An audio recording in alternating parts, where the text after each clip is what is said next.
evento Aplicando Sustentabilidade para a Manutenção da Vida. E hoje nós vamos ter a palestra da professora doutora Idália Helena Santos Estevam. Ela possui graduação em licenciatura em Química pela Universidade Federal da Bahia, graduação em bacharelado em Química também pela Universidade da Bahia. Ela é mestre e doutora também em Química, também pela Universidade Federal de Pernambuco, na área de concentração química orgânica. Atualmente ela é professora adjunta da Universidade do Estado da Bahia, onde atua na área de química orgânica. Tem experiência na área de química, com ênfase em síntese orgânica, atuando principalmente nos seguintes temas: reação de Barber, reações de meio aquoso, síntese de aminas, homoalíticas e química verde. Vamos receber a professora.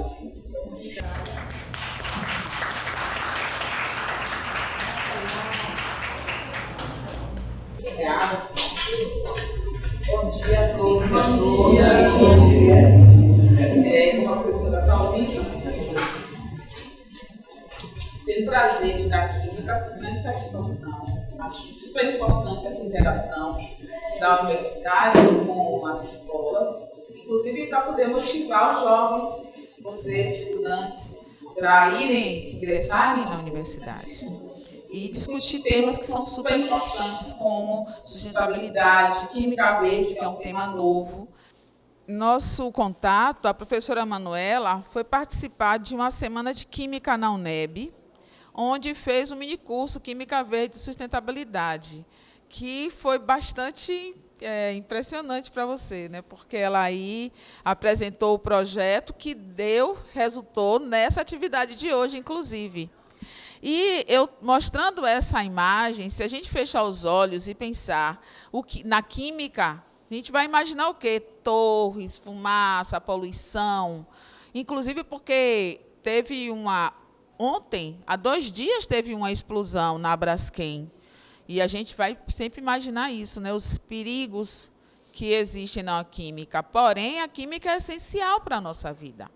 Tudo ao redor é química. E eu digo mais, nós respiramos química. A água é química. Então, tudo é química. Mas a gente sempre pensa na química como uma coisa que é poluente, que é perigosa, que causa acidentes.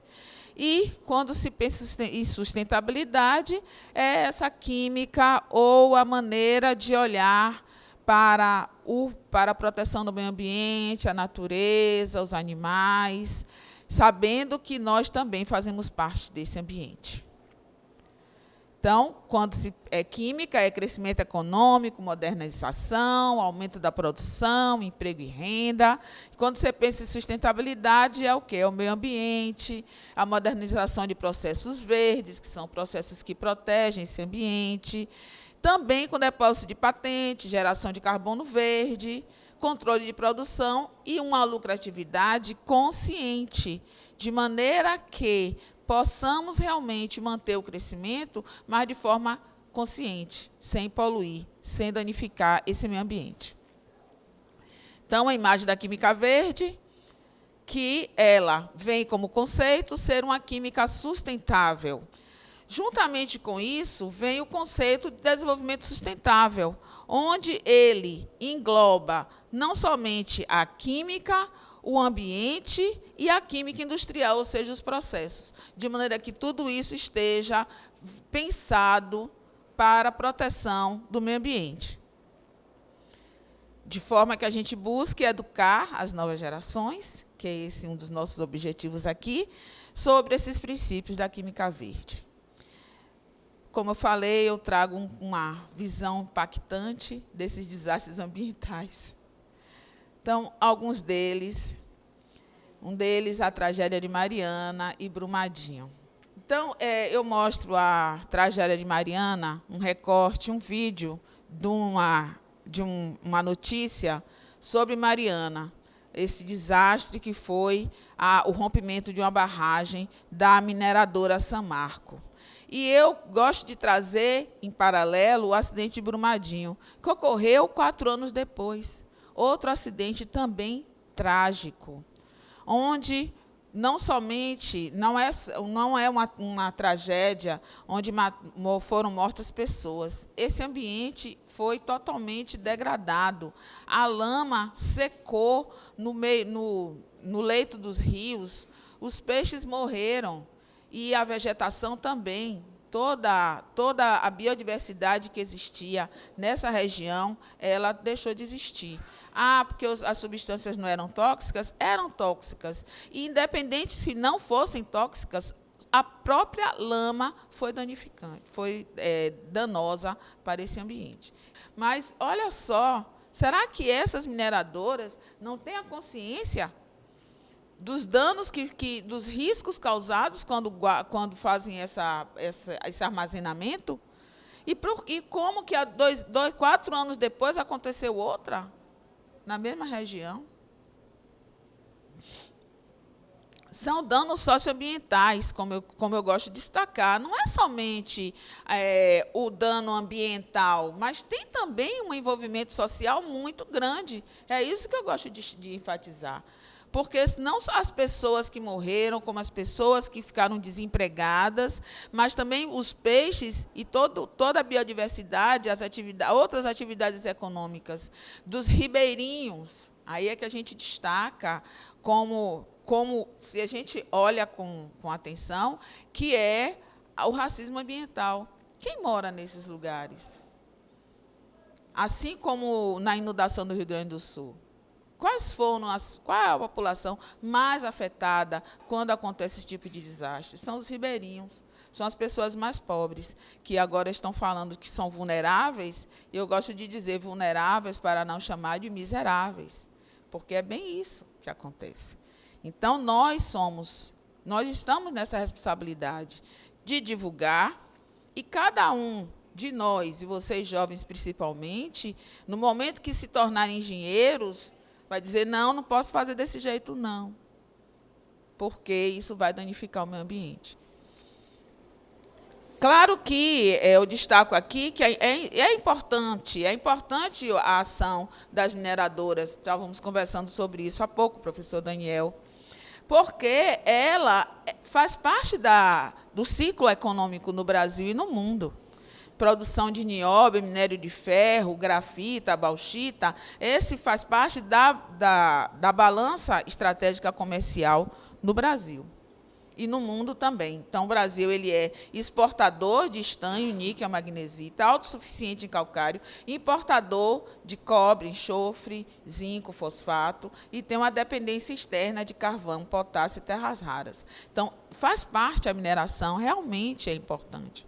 Mas é preciso, como coloquei logo no começo, que no conceito da química verde, que haja uma produção responsável. Isso aqui é o grande desafio dos químicos. Não estudamos, não fomos formados dessa forma. E estamos hoje tendo que construir essa conscientização, para que no futuro a gente possa ver uma produção consciente. Outros acidentes. Quem conhece o acidente de Césio 137 em Goiânia, onde uma clínica de radioterapia largou lá uma célula de tratamento. Olha, mais uma vez, os vulneráveis, catador de resíduo sólido, foi lá, pegou uma ampola, achou curioso, quando abriu, era um brilho sedutor, levou para casa, na verdade, uma substância radioativa extremamente tóxica. Olha aí de novo o racismo ambiental tocando, porque ele largou lá, e quem foi que pegou? Quem pegou foi o catador de resíduo sólido. Vazamento de óleo nas baías de Guanabara, na Bahia de Todos os Santos, aqui também, muitos casos, a gente não identifica o petroleiro que libera esse material. Eles não são acusados, identificados, punidos, nem identificados são. Não são nem identificados, muito menos punidos, por esse acidente, que é um acidente ambiental terrível. Porque sujou o nosso pé na areia, e as pedras que ficam todas lá incrustadas com esse óleo. E toda a vida marinha que fica prejudicada com esse tipo de acidente. Outro rompimento de barragem em 2007. Mariana foi quando?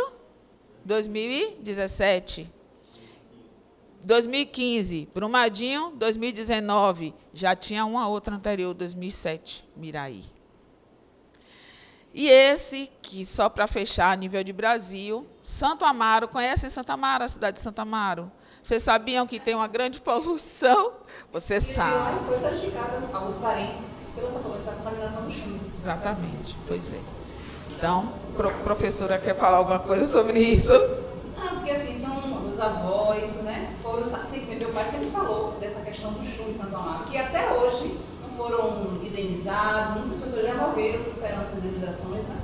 E é muito falado em Santo Amaro, né? Todas as pessoas que passam por lá, inclusive acho que recentemente queriam colocar uma indústria, o povo foi contra a chegada dessa indústria em Santo Amaro da Purificação, por causa desse episódio aí. Mas provavelmente no bairro pobre. Sim, com certeza. De novo. Uma colega até que passou no IFBA de lá. Sim. Quando foi fazer, Luciana. como é que isso, Luciana? O médico recomendou, vamos fazer esse teste aqui de chumbo. Sabe como foi que descobriram esse caso do chumbo em Santo Amaro? A Organização Mundial da Saúde identificou uma cidade pequena onde tinha o maior número de casos de câncer por pessoa. Só isso. A nível mundial, quando foram ver que cidadezinha é essa, era por conta do chumbo de Santo Amaro. Isso foi identificado a nível mundial. E como a professora falou, um bairro pobre. Não foi, claro, que nos grandes centros, nem nos bairros nobres que colocaram. O que aconteceu? Como está aqui, ó, a prefeitura pavimentou ruas com escórias de rejeitos de chumbo de uma empresa, Plumbo Mineração, que já tinha vindo da Holanda, rejeitada de lá, veio e se instalou aqui. Depois ela não pôde mais trabalhar com chumbo, por conta da toxicidade, mas largou, a empresa ficou lá. São áreas e áreas que não podem ser circuladas, não pode ter circulação de pessoas por conta disso. Isso aqui é na Bahia, a 100 quilômetros. E outros acidentes gravíssimos no mundo afora, muitas vezes acontece ou vinha acontecendo por desconhecimento. Também por isso. Muitas pessoas eles não tinham esse cuidado no olhar para os danos que poderiam ser causados pelas ações industriais. Então, isso é justamente o destaque que nós fazemos hoje. Bhopal, na Índia, um acidente terrível, foi uma explosão com liberação de substâncias tóxicas. De madrugada, as pessoas morreram sem nem perceber. E, além desse acidente de Chernobyl, que foi o vazamento da usina nuclear, uma explosão de um reator nuclear, também é uma região que não tem, ninguém pode chegar, ainda tem, identifica toxicidade nas proximidades dele. Mais derramamento de óleo, não é somente na Bahia, todos os anos, Baía de Guanabara, o Golfo do México também, 2010. Recentemente, eu gosto de colocar isso, 2023. Então, não botei agora a última explosão, que foi do polo da Braskem, mas essa daqui, que foi um armazém no Líbano, que armazenava fertilizante, ele explodiu e foi 100 mortos, 4.000 feridos. Todos esses acidentes, realmente, falando de química, em grandes quantidades, grandes proporções, causa um desastre muito assustador e amplo. E aí vem essa pergunta: como contornar esses problemas? Havia um uso indiscriminado do DDT. Tem até uma música de Raul Seixas, né, com DDT. Era uma propaganda bem familiar, então estimulava todo mundo a usar o DDT, que depois começou a se descobrir que é uma substância danosa para o ambiente, para as pessoas, para os vegetais, as aves. Mas como foi que isso foi contornado? O papel da mulher, e que eu gosto de destacar, que foi uma mulher que denunciou com muita coragem, Raquel Carlson. Ela é bióloga, trago aqui um pouco do histórico dela. Pesquisadora da área, aqui, bióloga marinha, ela começava a pesquisar a vida marinha e começou a identificar uma perda dessa vida marinha. ela, investigando, identificou que era o uso indiscriminado do DDT.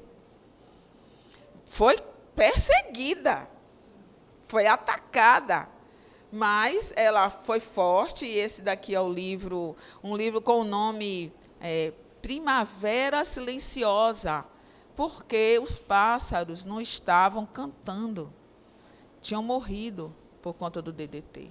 Então, esse nome é um título bem marcante, foi um marco da luta da química ambiental, da luta pela preservação do ambiente, defesa, identificação, principalmente identificação dos danos causados pelas ações da química no meio ambiente, na natureza e na saúde das pessoas.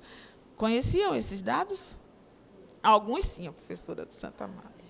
E ela, como pioneirismo, também estávamos conversando sobre isso há pouco, professor Daniel.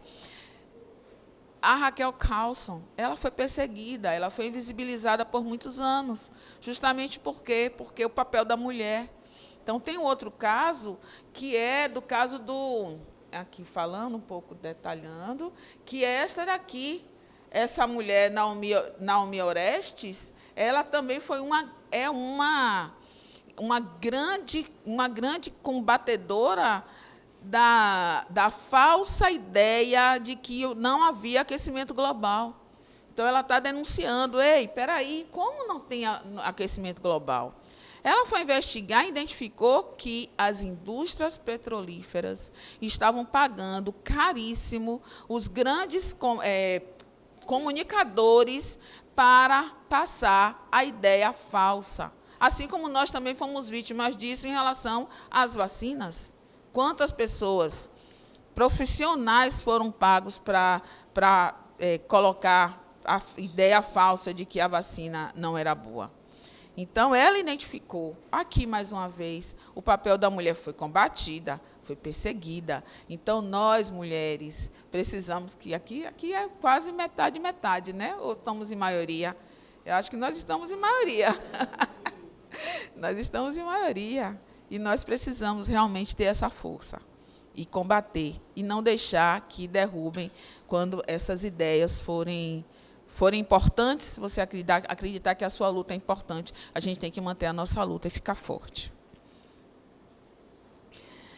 A partir dessas denúncias, então, começaram a surgir conferências mundiais para discutir o clima, discutir as questões ambientais, e vai ter duas foram no Rio, 92, 2012, agora tivemos o G20, e vai ter o próximo ano, 2025, a cúpula de 2030, para justamente discutir essas questões. E começaram a surgir alguns pactos, acordos globais, para evitar que todos esses danos continuassem acontecendo. Então, a gente vai ter a COP30 em Belém do Pará, 2025, em novembro, também para defender os objetivos. A partir daí foram discutindo os pactos, até surgir o objetivo do desenvolvimento sustentável. São 17 objetivos que foram pensados em 2012 e agora serão, mais uma vez, alinhados, que é para atingir esses objetivos em 2030. Qual é o primeiro objetivo do desenvolvimento sustentável, que foi discutido anteontem na COP20, na reunião do G20? Erradicação da fome e da pobreza. Então, por isso que eu falo, desenvolvimento sustentável não é só ambiental, é socioambiental. Então, é o meio ambiente que é constantemente vítima dessa ação do homem. Esses danos acontecem após... Os danos surgem após anos de degradação, e essas graves consequências do desenvolvimento sustentável, dos desastres, eles causam desequilíbrios no meio ambiente, no ecossistema e nas pessoas. Vem, então, o conceito de sustentabilidade. Então, esse conceito de sustentabilidade, ele é bem amplo, não é só ambiental, como eu falei, é socioambiental. Então, enquanto a gente pensa em desenvolvimento sustentável que atende às necessidades das gerações atuais, sem comprometer a capacidade das gerações futuras, atender às suas necessidades e aspirações. Esse é o conceito clássico. No entanto, já abrimos esse conceito para olhar o aspecto social, ambiental e econômico. Então, já tem essa interseção entre as questões ambientais, sociais e econômicas quando se pensa em sustentabilidade, 3 aspectos importantes. E que foi bem enfatizado, só quando eu discuti Mariana, já toquei em todos eles, que é o comércio do mineral, a economia dos minerais, como foi o dano socioambiental, e econômico também. Então, já tinha discutido. Interessante é que, realmente, os autores, os pesquisadores, estão organizando esses pensamentos. Isso é super importante. Então, surgiu esse conceito dos Objetivos de Desenvolvimento Sustentável. Esse símbolo é um símbolo global, mundial, não se pode alterar, modificar as cores, os símbolos do desenvolvimento sustentável, em português ODS, mas muitas vezes veremos escritos em inglês SDG. Aqui é a logomarca. Qual é o primeiro? Erradicação da pobreza. O segundo, fome zero. Pelo menos estamos pensando dessa forma, não é? Eu acho importantíssimo que as grandes potências tenham se reunido e planejado dessa maneira como os objetivos. Porque aqui surge, então, um equilíbrio econômico para minimizar os danos sociais também, né? Porque para garantir esse desenvolvimento sustentável. Saúde e bem-estar, educação de qualidade, precisamos, né, meninos? Água potável e saneamento, energia limpa e acessível, trabalho decente, crescimento econômico, indústria, inovação e infraestrutura, óbvio, ela está aqui bem no centro de toda essa discussão. Redução das desigualdades, cidades e comunidades sustentáveis, consumo e produção responsáveis, ação contra a mudança global do clima, contra o aquecimento global, vida na água, vida terrestre, paz e justiça, instituições eficazes, parcerias e meios de implementação. Então, eu acho também interessante esse aspecto das parcerias, e também eles vêm buscando executar isso quando as grandes potências, os grandes centros de pesquisa, estão oferecendo parcerias com os centros menores para que esses centros se fortaleçam. E também intercâmbio entre escolas, que os estudantes possam viajar para outros países, conhecer centros mais avançados. Isso também é uma coisa super importante, que os que estão bem e já cresceram muito possam colaborar para que nós, subdesenvolvidos, também possamos nos desenvolver e crescer. Eles têm 4 dimensões: social, ambiental, institucional e econômica. E estão agrupados alguns objetivos na dimensão social, na dimensão ambiental, que é a vida na água, na terra, a dimensão institucional, como eu falei, que é essas interações, esse apoio, a dimensão econômica. Obrigada, vou querer. E os 4 eixos, pensando nas pessoas, na prosperidade, na paz, parcerias e planeta, são, então, 5 P's para a proteção do ambiente e o desenvolvimento sustentável. E nós passamos, então, a pensar verde. Intencionalmente, com muita dificuldade, eu encontrei uma representação negra para colocar na imagem. Gente, é difícil, viu? É difícil. Somos maioria, mas não estamos representados. Não encontramos as imagens, não encontramos exemplos. A gente procura laboratório, está todo branco. E por que não tão misturado quanto estamos aqui hoje? Mas não é assim, não é assim na mídia, não é assim na divulgação. Então, por isso que a gente continua marcando e trabalhando, enfatizando esses aspectos. Porque se não formos nós que enfatizássemos esses aspectos, como é que seria? Precisamos, né, comprar essas brigas. São muitas, mas cada um, a mulher negra, a pobreza, a gente precisa realmente defender. Então, a minha área de atuação, especificamente, é Química Verde, onde esses livros foram livros marcos iniciais, e é o desenho, ou podemos dizer, planejamento de produtos e processos que venham a reduzir ou eliminar a geração e o uso de substâncias tóxicas. Então, pensar em utilização de substâncias naturais e produção de substâncias que não sejam danosas ao ambiente.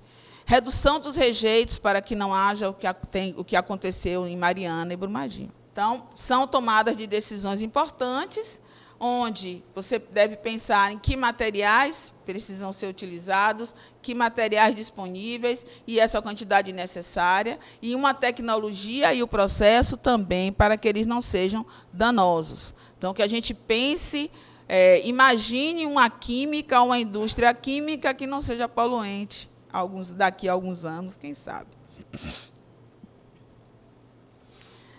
Quando se pensou em Química Verde, também se pensou em alguns princípios em Química Verde. Então, esses são os critérios tradicionais do que se pensa um engenheiro para planejar ou projetar um novo sistema.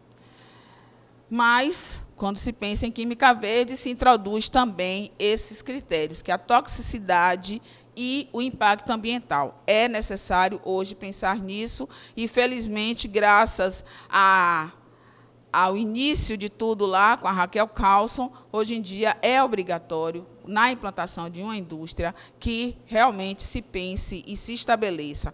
Tem outros critérios que foram desenvolvidos, que são quantificadores, métricas, para definir qual é a pegada verde de uma indústria, de um processo químico.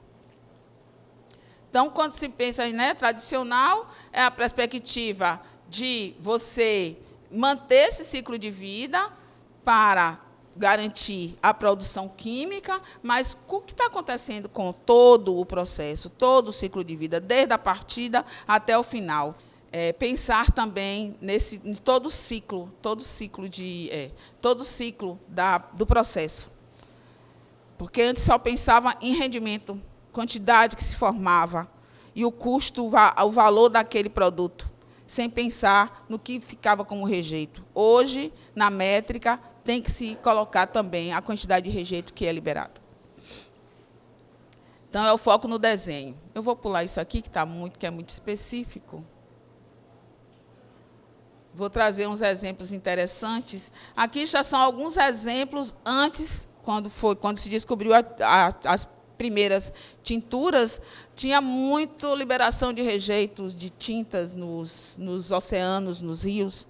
E aí a química vem desenvolvendo corantes naturais, que evitem, que sejam resistentes ao desbotamento, até esse exemplo que eu acho incrível, que foi o desenvolvimento de um tecido colorido sem tinta.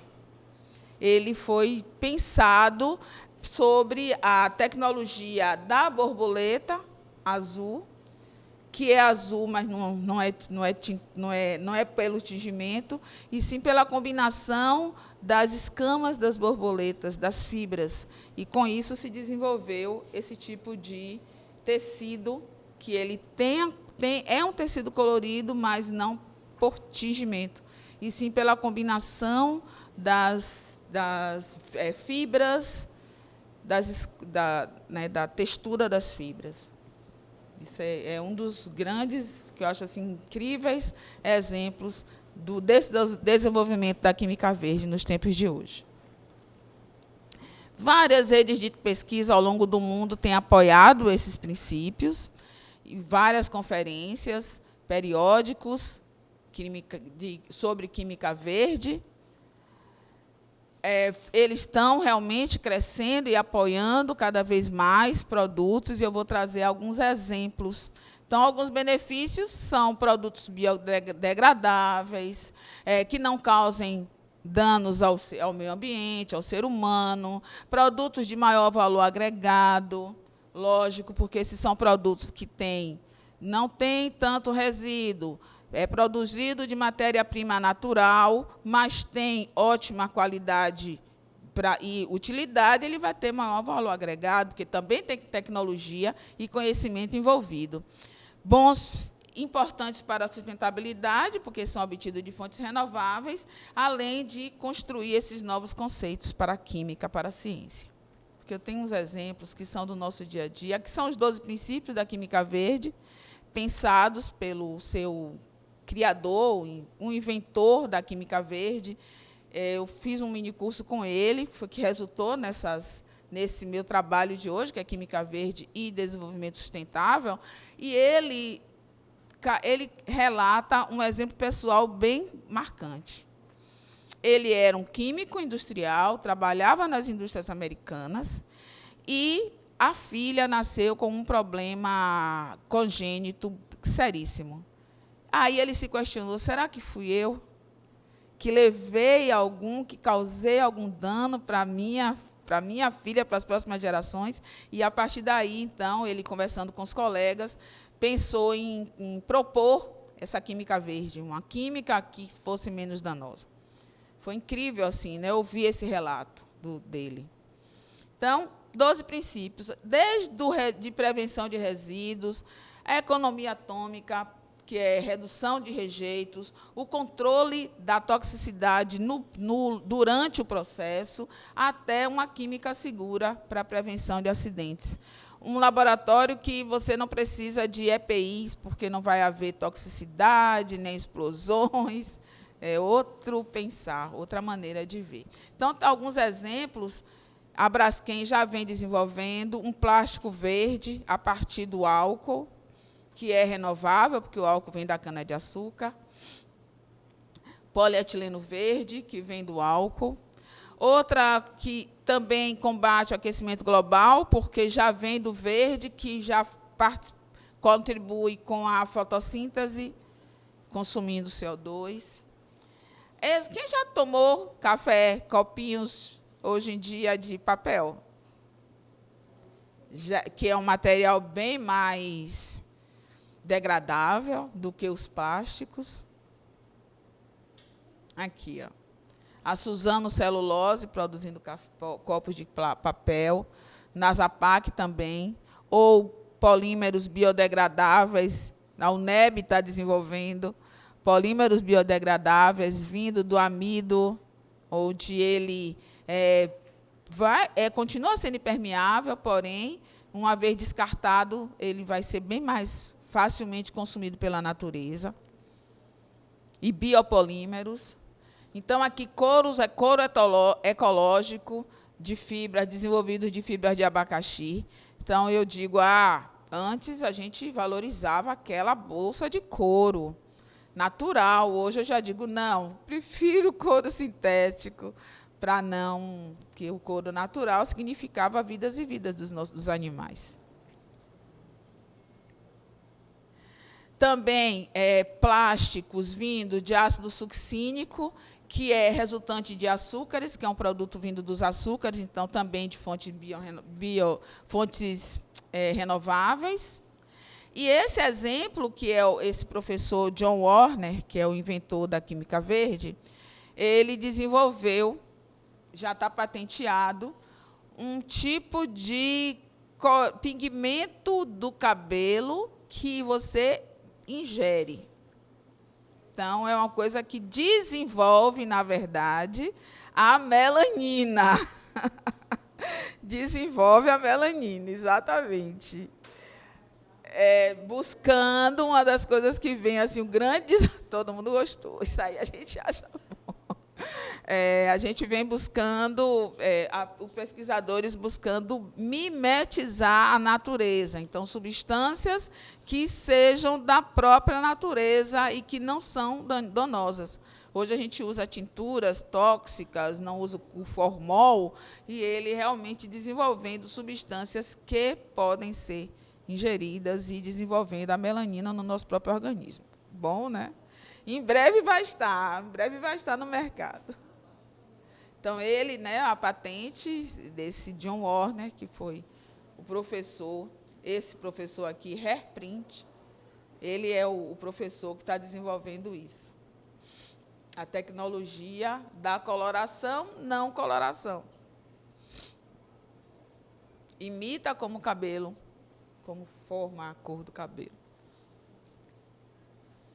Que é um pigmento do nosso corpo, nosso próprio corpo sintetiza, é incrível. Plásticos também, vindos de, como eu falei, bioplásticos, vindo do amido, que é biomassa.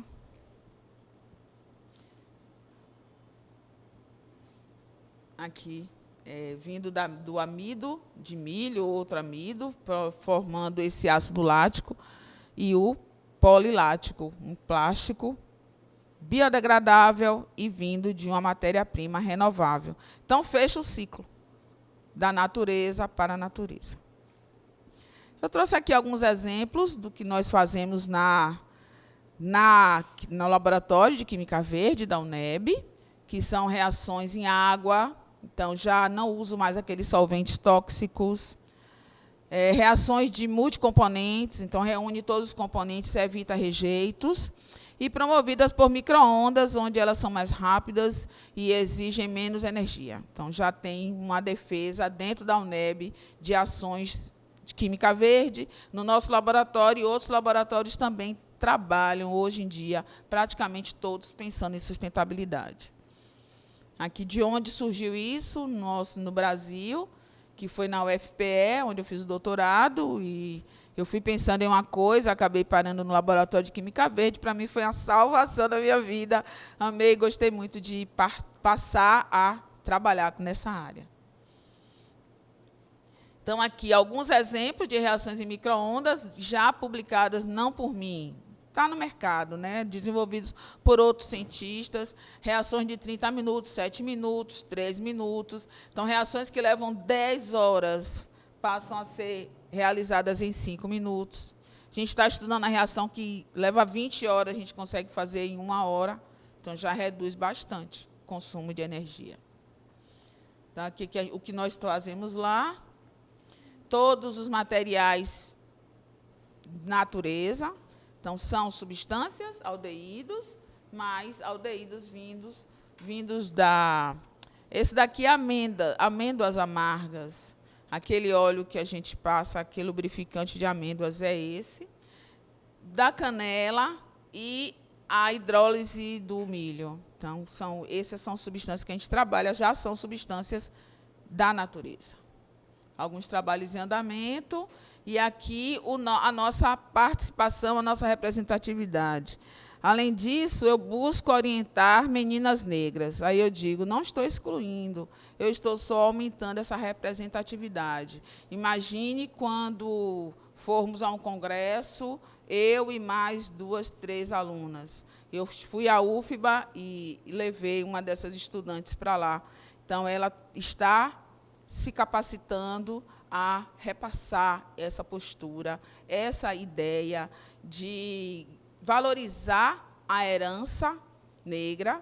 Além disso, a gente também faz um trabalho com os estudantes de iniciação científica júnior. Provavelmente, no próximo ano, estamos aí pensando nessa parceria com a professora Manuela, onde desenvolvemos já, pensando na educação antirracista. Não coloquei aqui, porque o nosso tema era hoje sustentabilidade, mas estamos também trabalhando a educação antirracista, porque é bem difícil para nós da química pensarmos em ensinar, valorizando a herança e a cultura africana.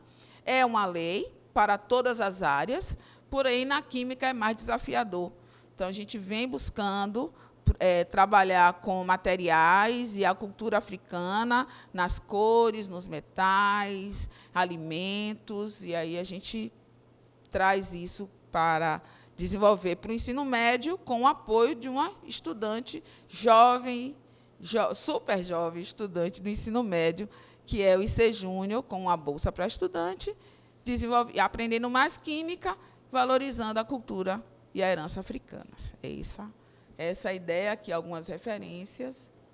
E muito obrigada.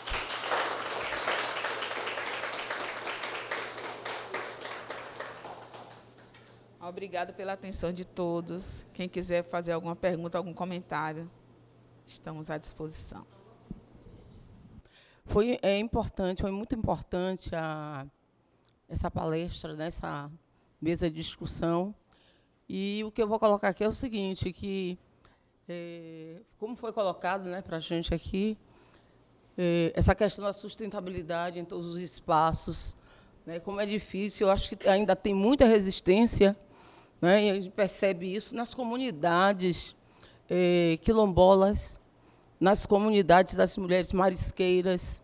Eu vejo isso muito em Simões Filho. Então, existem ainda empresas, tanto nacionais quanto multinacionais, invadindo esse espaço, cometendo assassinatos para se apropriar da área e cometer esses crimes ambientais. Então, há uma necessidade, como a senhora colocou mesmo, de se fortalecer a educação, de se criar uma consciência ambiental, de vocês jovens, participar, acompanhar, discutir, levar a crítica de vocês para essas questões. Tá? Então, é ainda algo novo, principalmente nos países da América Latina, Brasil, que foi criado, é um país que vem de uma dependência, de um subdesenvolvimento, surgindo do terceiro ano, estudar esse texto de Mauro Maurini, e eles viram como existe uma pressão externa em relação à economia desses países. Então, quando se fala nessa questão de sustentabilidade, é ainda muito mais forte essa resistência, muito mais criteriosa. Por isso a necessidade de educação e de consciência em relação à sustentabilidade e aos espaços, que é necessário respeitar, da ecologia, do meio ambiente, da química, e esquecer que a química é algo que polui. Muito pelo contrário, a química está aí para ajudar, para buscar caminhos de renovação. Não é isso? Na vida da gente, que a química, como a professora colocou, a gente respira a química o tempo todo. A química está em tudo, em todos os lugares. A avó, minha mãe, a mãe de vocês, ela trabalha com a química sem entender, às vezes, que é química. No momento que está fazendo, ou preparando um alimento, uma limpeza. Então, é necessário mesmo conscientização, educação, certo? Para que essa sustentabilidade, essa fome mesmo, essa questão social, que sustentabilidade só apenas não, é socioambiental mesmo, que atinge milhares e milhares de pessoas no Brasil, na América Latina e no mundo. Então, é preciso reverter, é preciso repensar esse nosso trabalho. Eu queria trazer uma indagação e, ao mesmo tempo, uma preocupação em relação a essas questões relacionadas ao meio ambiente. A gente sabe que, a partir da Revolução Industrial, muitos países se desenvolveram, muitos ramos industriais, o ramo tecnológico, a própria química se desenvolveu muito. E, paralelamente a isso, nós também tivemos problemas relacionados ao meio ambiente. A própria dinâmica da natureza ela vem sendo afetada. E hoje a gente já convive com certos problemas de ordem natural que, de uma certa maneira, afetam o cotidiano das pessoas. Então, hoje a gente já convive com a questão das enchentes, que cada vez mais são mais severas. A questão do calor, que a gente já começa a sentir um calor mais forte. E eu fico muito preocupado quando a gente lidar com essa questão da indústria, os grandes grupos industriais, a partir do momento em que essas empresas elas desenvolvem suas atividades e o governo, que deveria ter a capacidade de acompanhar, e, consequentemente, a gente às vezes se vê de frente com problemas, como a senhora trouxe aí nas imagens, né, o problema de Mariana, o problema das barragens, né? E teve um acidente que a senhora não trouxe aí, que foi a questão lá de Maceió, a extração de salgema, que uma importante área lá, teve um problema sério né?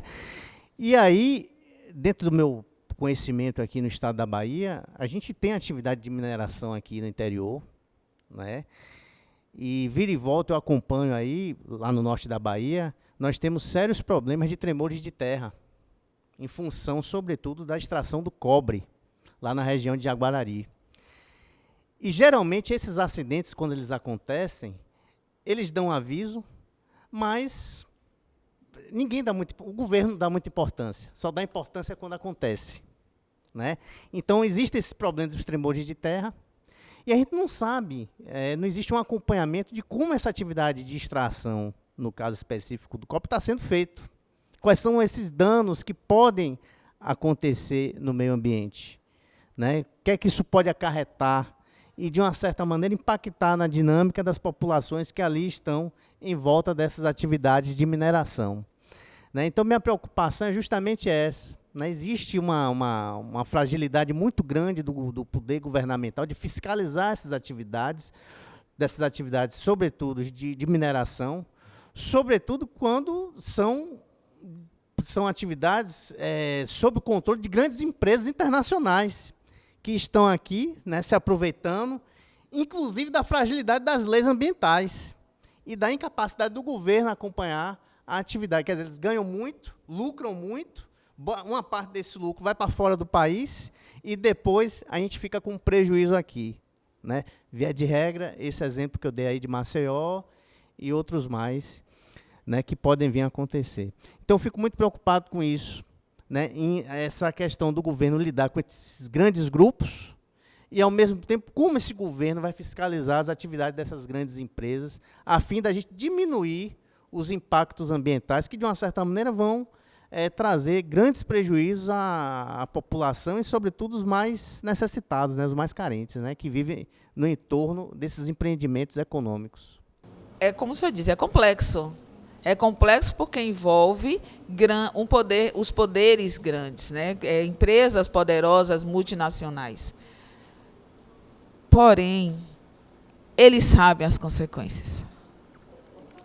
Nós não sabemos, mas os engenheiros que instalaram essas atividades mineradoras, o governo está ciente, porém, por uma questão de interesses econômicos, é que permitem que essas atividades aconteçam. Esses tremores estão sendo registrados.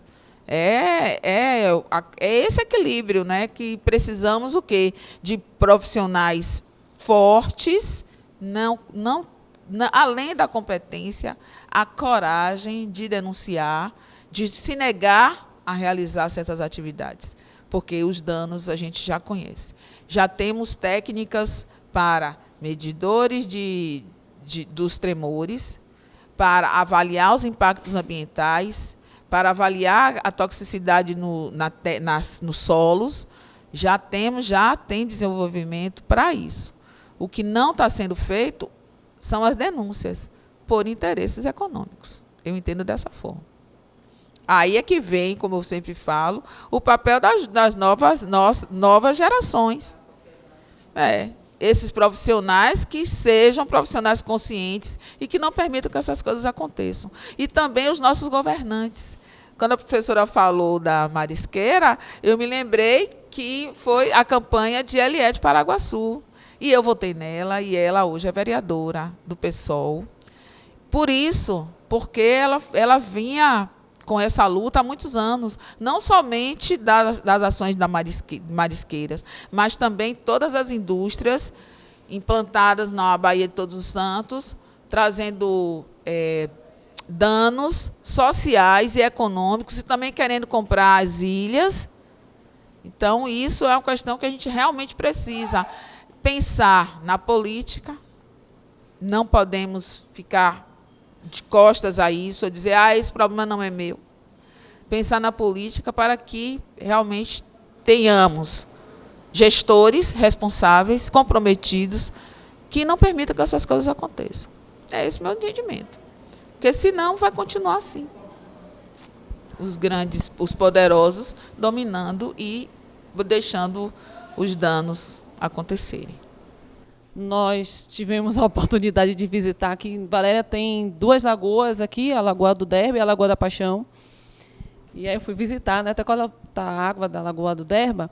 E aí, conversando com os alunos e tal, o pessoal deve... Talvez alguns de vocês já tenham tomado banho na lagoa. Alguns falaram até, professora, quando eu era criança, eu tomei banho aqui era um local lindo, maravilhoso.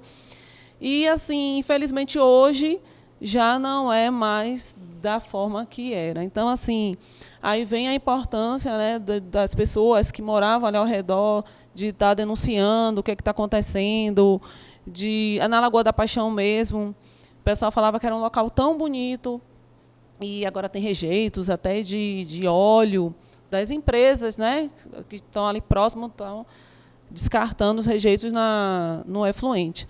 Então, assim, é uma questão de ter consciência, de denunciar, de buscar, para manter aquela região. Todo mundo fala, né, era lindo, aqui era lindo. E, assim, no final das contas, nós somos responsáveis não só pela nossa casa, mas ali o nosso, a natureza que está ali, ao nosso redor. A gente tem que ter aquela coisa, não só buscar, não, tem que asfaltar a rua, mas, assim, o compromisso de manter a natureza também ali, preservada, é de todos, né? Essa questão do racismo ambiental. E aí, a gente trazendo para o que já vem... É sempre atual, né? Que teve aquela discussão do Enem, né? Que nem esperava, mas na realidade é sempre atual. E aí o que é que veio a questão do ODS, que está em discussão, que é o número 18. Está em discussão que o número 18 é justamente o combate ao racismo.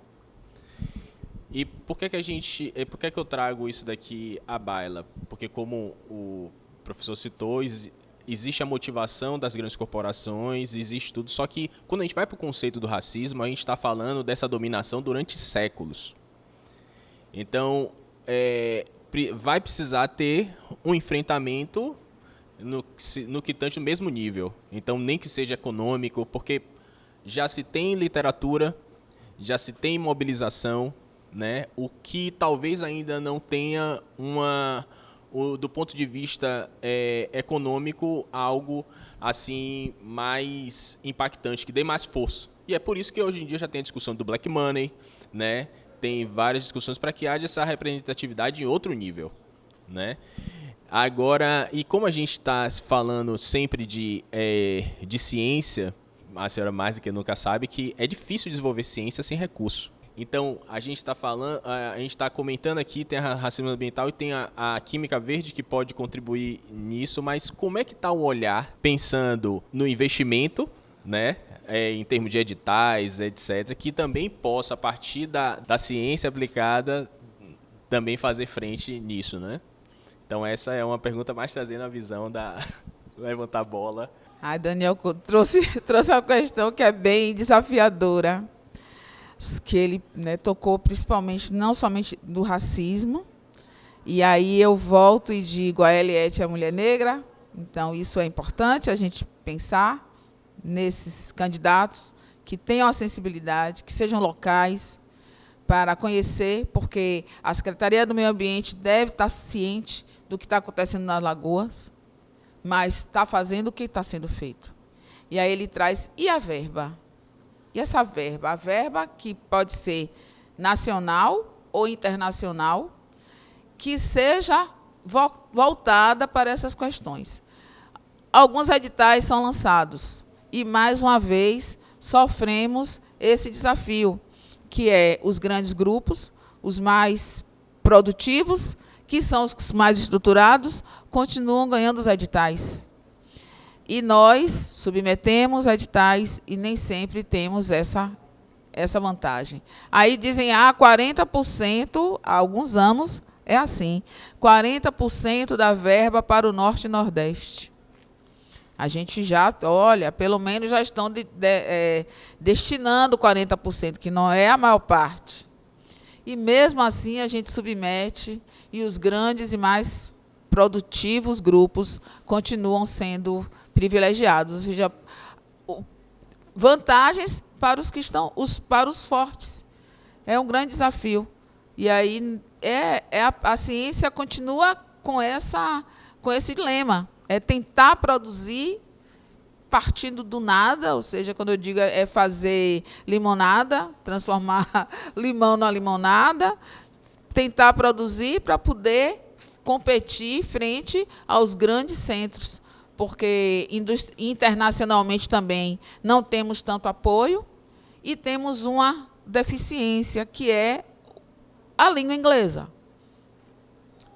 A gente não pode negar. Hoje o ambiente é global, mas nós estamos num país de dimensões continentais que domina e utiliza um único idioma, que é o português, que é ótimo, né, professora? A professora de português está aí presente. Mas aí eu questiono, como é que a gente avança no currículo em matemática? Como nós avançamos no currículo em português? E não avançamos no currículo em inglês. Avançamos no currículo em português. E não avançamos no currículo em inglês. Sabendo que estamos no mundo global, precisamos também disso. Para escrever, aí ficamos dependendo de alguém que conhece, que sabe, para entender os editais, para submeter os projetos, e aí fica ainda mais difícil para nós, brasileiros, nordestinos, tupiniquins, conquistar esses espaços. Muito obrigada, professor, pela colocação, que é um dilema. Estamos aí, viu? Conto com a colaboração dos nossos parceiros para a gente realmente derrubar essas barreiras.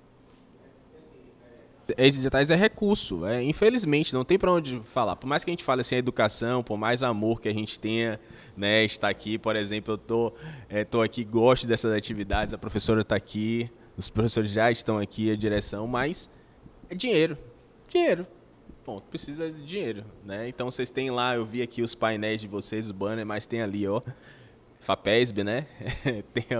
Mas correr atrás, tem lá a parte da Fiocruz, porque teve também o CNPq, mas ainda assim tem as travas, né? Então é complicado, a gente tem que fazer frente, a gente ainda não consegue fazer frente nessa questão do recurso. E eles sabem disso.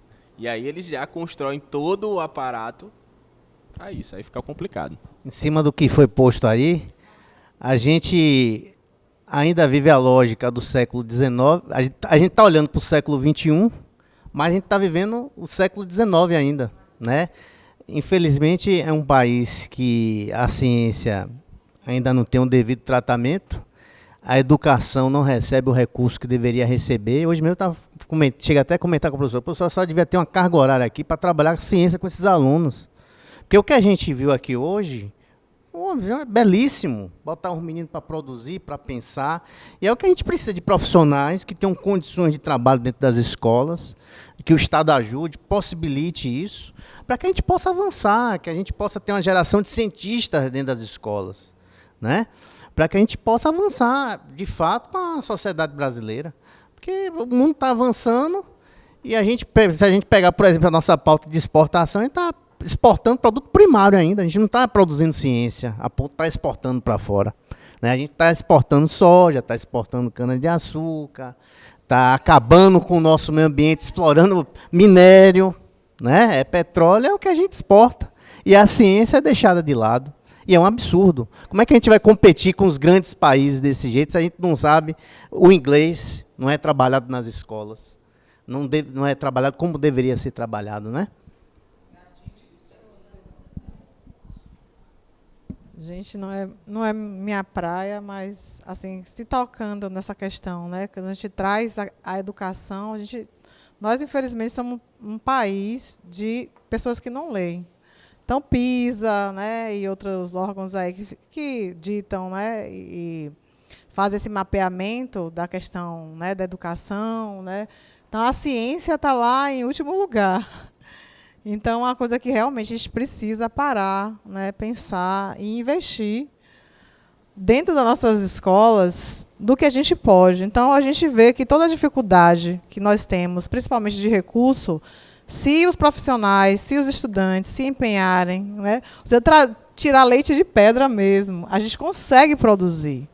Então, uma coisa muito assim, que a gente entende que é mais da interação, do querer da pessoa, assim, vamos fazer com o que a gente tem. E não recebendo os recursos que poderiam vir e devem vir, mas que não chegam aqui na ponta, né, que é a escola, para a gente produzir ciências. Então, eu vejo a luta da professora Manuela, ela está tentando até trazer um ambiente mesmo, um laboratório de ciências. A gente agora, até que enfim, vamos, né, realmente ter um laboratório, depois de muitos anos, a gente está fazendo uma reforma na escola para que esse espaço ele tenha realmente, né, uma estrutura adequada para fazer ciências, para produzir experiências que são fundamentais, né, para esse processo educativo. Então, assim, é uma coisa que é um desafio mesmo. Eu acho que as empresas, né, os grandes lucros, não deixam, né, essas atividades de sustentabilidade chegarem realmente aonde se deve, né, que é a consciência da população. E cada um deve ter a consciência, né, e cuidar do meio ambiente, do que isso aqui vai gerar, né, para as futuras gerações.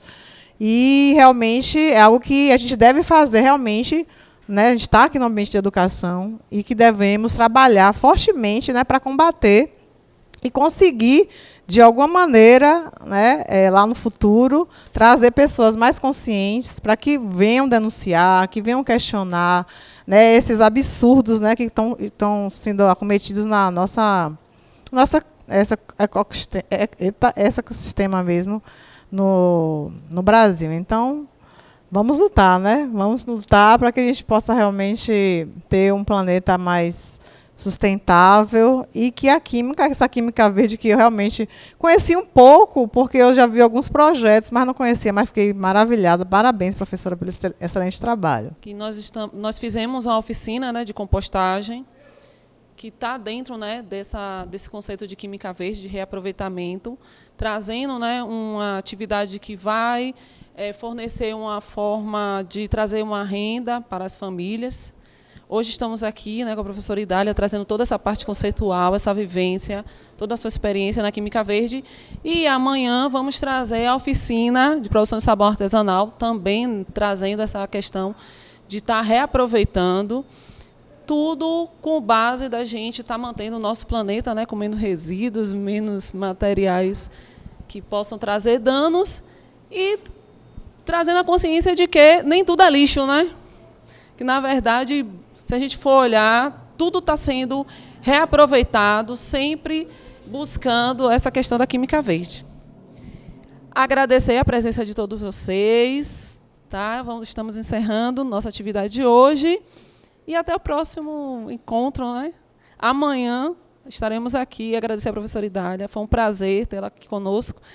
Com certeza virá outras vezes. Vamos manter essa parceria. E obrigada a todos, gente. Uma boa tarde.